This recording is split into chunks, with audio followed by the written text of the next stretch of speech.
And here we have Bayo Atebi, our newspaper reviewer. Bayo, good morning and welcome. And Thank of course, you, Barakat Sala. Same to you, Killian. Good morning. Good morning, Kingsley. Right, Bayo, good to see you again. Thank you. Good morning, Nigeria. So the Salah festivities continue. Yes. Okay, so let's take a look at the very busy front page of the Nation newspaper.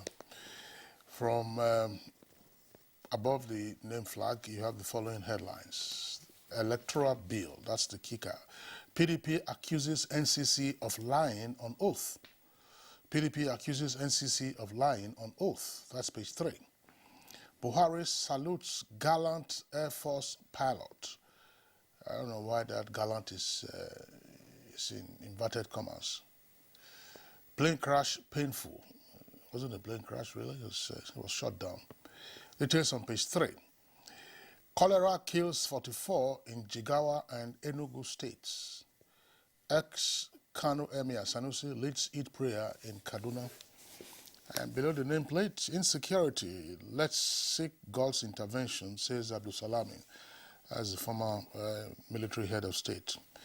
A lead story says Igboho's arrest, diplomatic and legal fireworks open in Benin. And you have a number of riders to that, lawyers to fight against his extradition to Nigeria, how agitator was arrested inside plane in Cotonou, Yoruba group who will defend him, how telephone calls gave agitator away.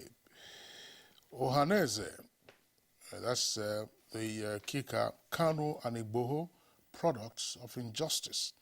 Calm at Igboho's Ibadan residence. Government should tackle bandits and terrorists, say Afenifere and ARG. Only 2.5% of Nigeria's arable land cultivated. And Buhari to security, make farmlands safe.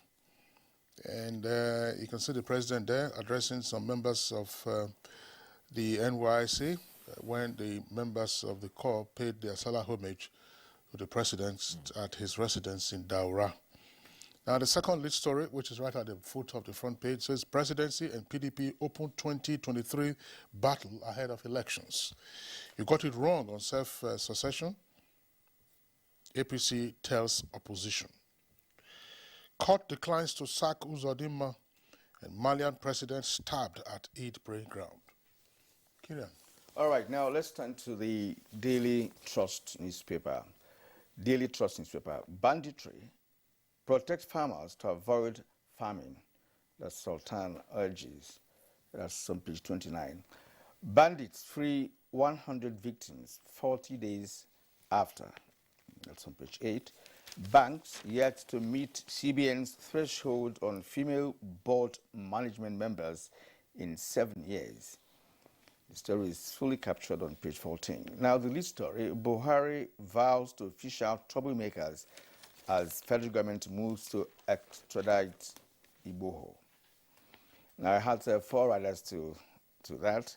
How Interpol arrested agitator wife in Cotonou. Don't surrender him. He won't get justice in Nigeria. That's according to a lawyer. Arrest won't stop secession agitation. That's according to Ladoja. DSS keeps mum.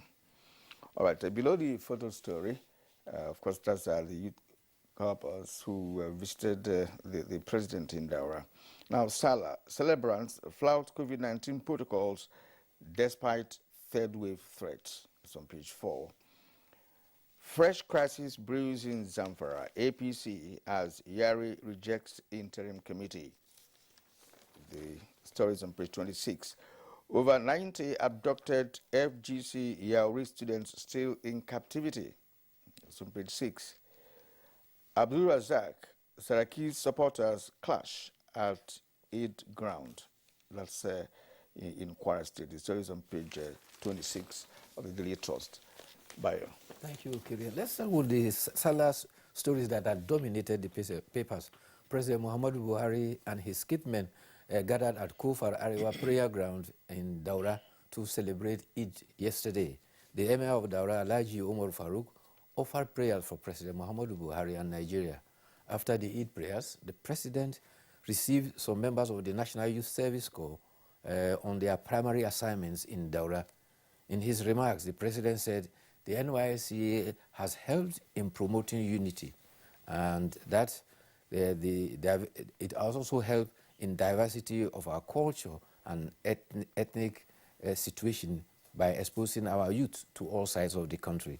As a gesture, the president donated 2 bulls, 20 bags of rice, and 1 million naira to the core members. Meanwhile, the Sultan has called on governments at all levels to ensure that farmers are protected from this farming season. He says this is to avoid famine. He said, we thank God for the rains that is giving us, but it is time also for farmers to go back to farm. But they cannot go back to the farm. They can only do so only when they are sure of their security. He said there is hardship in the land and across the country, and he urged all leaders to fear God and take measures to solve some of the problems.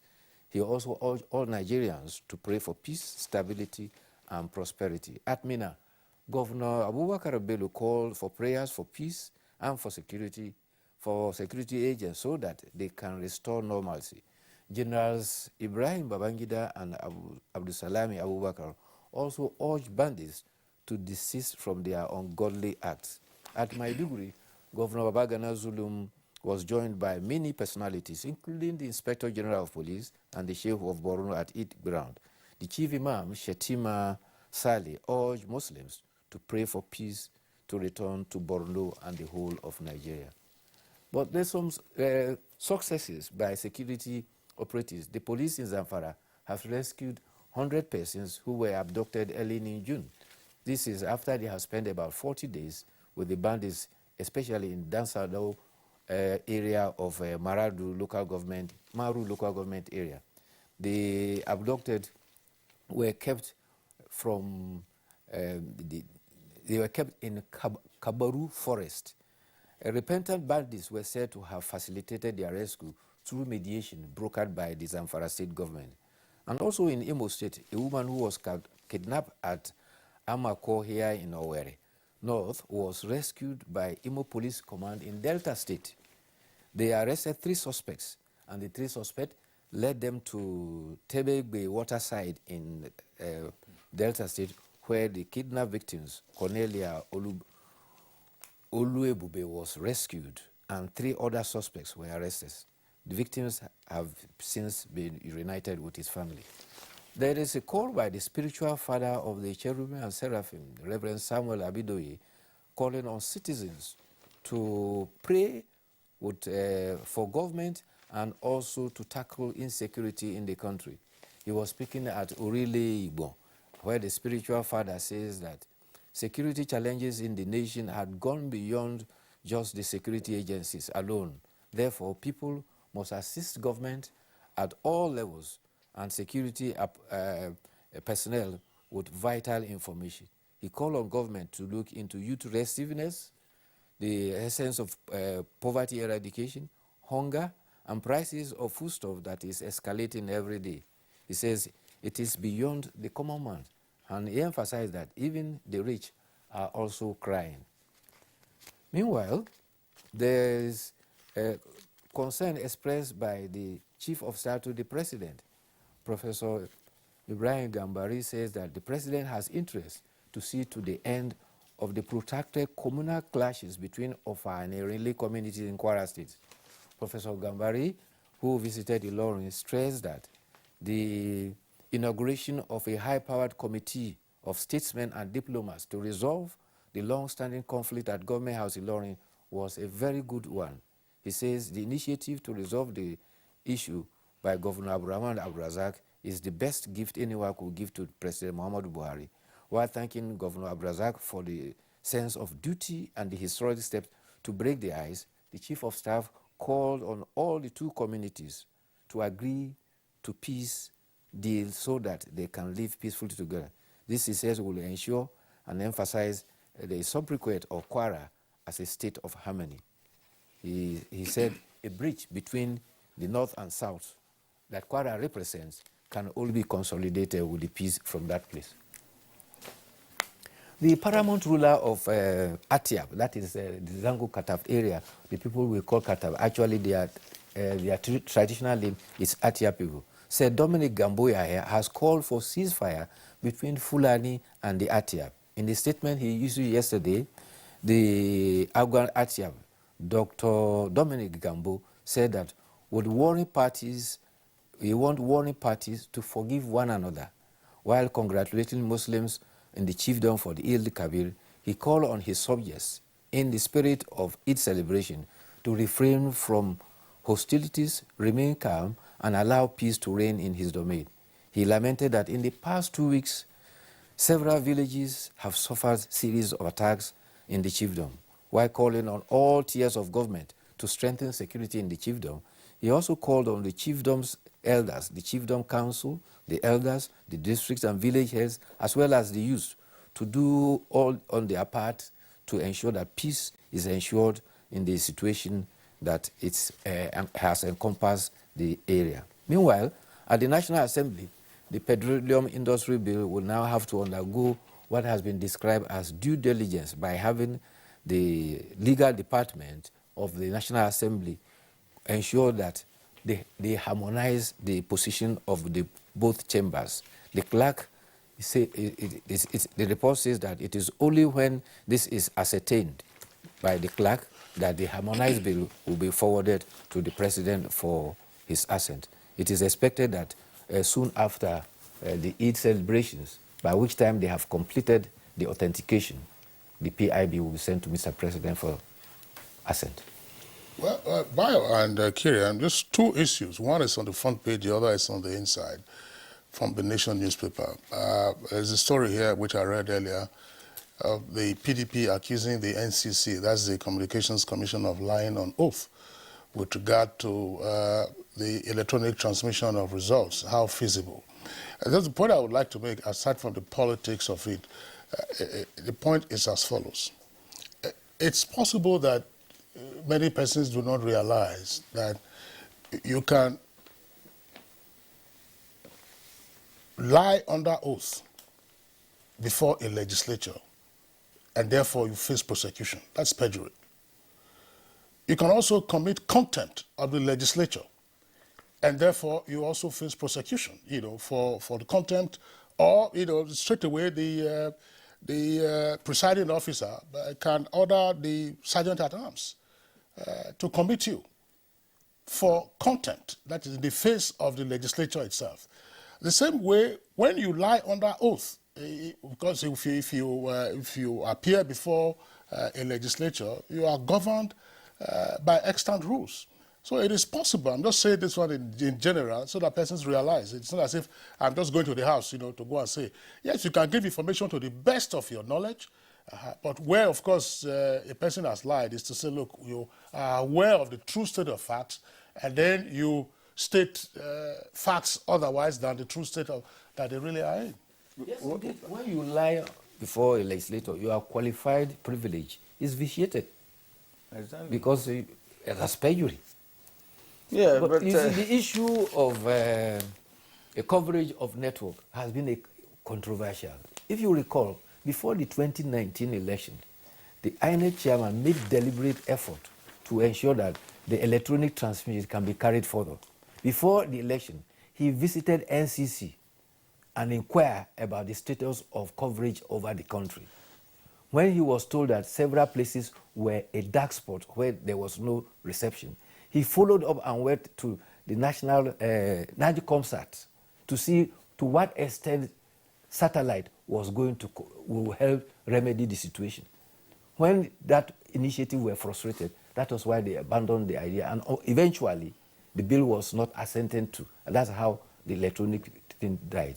Well, actually, going to NAGCOMSAT perhaps will not do any good, because I don't know how many agencies or establishments in Nigeria that are hooked on to NAGCOMSAT as their own satellite. Basically, all the satellites are GSM operators are using foreign satellites, Intelsat, Nilesat, and what have you. But in terms of committing perjury or lying on oath and all of that, that has to be proved, and it can only be proved in a law court. If PDP is interested in what they have put out, then we can take NCC to court. I mean, to prove perjury. It's not how it's done. No, PDP, if you say perjury is a criminal offense. Exactly, but It's a criminal offense. they have already accused the NCC of It's calling, no, as I said, I don't want to get into the details of the politics. The PDP is asking the prosecuting authorities to take that up, not for itself, to pursue that. The general point to note is that you can commit perjury before a legislature, you can commit contempt of the legislature, for which you can also be committed for that content until you purge yourself of all that. So it is not just in the lower court alone that these things will happen. One other story I mentioned just before we wrap up, and this is part of the challenges that we face. Unfortunately, the story is tucked inside. It's in the business section of the Nation newspaper. It's talking, saying printers decry foreign monopoly of industry. It's talking about how printing business is largely outsourced. Here, according to the Chartered Institute of Professional Printers of Nigeria, foreign printers are monopolizing the market, making it impossible for Nigerians to import paper. That is one leg of it. You know about other inputs you need print, you need the plates, you need your ink, even the spares for your printing press. Exactly. For instance, it says Nigeria prints over 1.2 billion books yearly, and a significant part of them is printed outside Nigeria. Capital flight. Who are they blaming for this? You know, do they have the capacity to do this printing? Why are people sourcing printing outside Nigeria? Because it's more expensive. Well, Kirian, they spoke at a yearly conference using regulation to revive the ailing printing industry. So there is an ailment debilitating the printing industry. Talking about paper, Okuiboko, what has become of it? That's right. It was supposed to have been privatized. Yes. You know, we're supposed to have Jeba paper mill. Then there's another one somewhere around either Ogun or Ondo or so. So, Kira, the paper that you and I are clutching this morning, where is this paper from? Where is this newsprint from? Newsprint. Where is the ink from? This is just what we can see. And, of course, exercise books, you know, exercise books that pupils use in school. Consider the number of pupils you have in primary school, in secondary school, in tertiary institutions. Where are those papers sourced from? Kira, by the time you get into the details of this, yes. That's a big question. Yes. Like you've mentioned... Until recently, you have mentioned when Cross River came to our rescue, even pencils were imported. That's right. No, up to now, pencils have still been imported. You know, people don't know that it's more complex to make a pencil than to make a pen. You know, they say because it's pencil, that is a lot easy. It's actually more complex to do that. And on the issue of paper, see, a piece of wood. These are some of the issues that we have always had in this country in terms of manufacturing, local manufacturing. The local people who are involved in manufacturing and even in the sector you are mentioning, I'm not sure they have up the ante, you know, some time, you know, because this is a kind of competition. So that's why people source the papers abroad. And it's more expensive. So one wonders why one will go to where he will spend more money than where he will spend less. So if the association is, you know, decrying the situation at the moment, of course they have to do something. Yeah, but they are saying regulation. I mean, the regulation is not their business. It is that of the authorities.